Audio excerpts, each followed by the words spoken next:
হরোস্কোপটা খুব ইন্টারেস্টিং একটা সাবজেক্ট, বা হরোস্কোপটা খুব ইন্টারেস্টিং একটা মাধ্যম একটা ব্যক্তির বিষয় প্রেডিকশন করা।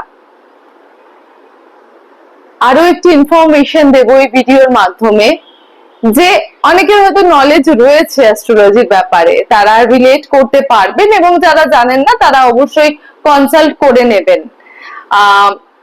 দেখুন, অনেকের দেখা যাচ্ছে যে সে কিছুতেই টাকা চোখে দেখছে না, ব্যয় হয়ে যাচ্ছে, কোনোভাবেই অর্থ ভাগ্য সে স্ট্রং করতে পারছে না।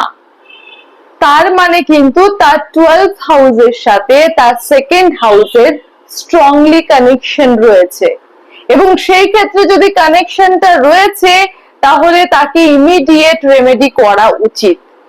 এবং একটা ছোট্ট গাইডলাইন বলে দেব, সে যেন তার নামে কোনো রকম ইনভেস্টমেন্ট না করে।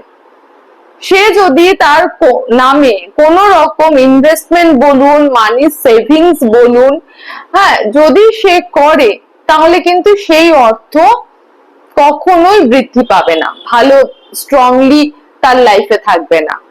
এবার প্রশ্ন উঠতে পারে, তাহলে সে কি করবে? না, তার নামে নয়।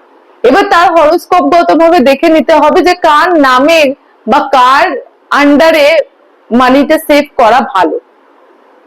তার মা, তার বাবার হাউস, তার সন্তানের হাউস, তার ওয়াইফের হাউস, যেই হাউসটা ভালো রয়েছে সেই ক্ষেত্রে সেই ব্যক্তির নামে সে মানিটা সেভ করুক, সেটাই তার জন্য বেটার হবে।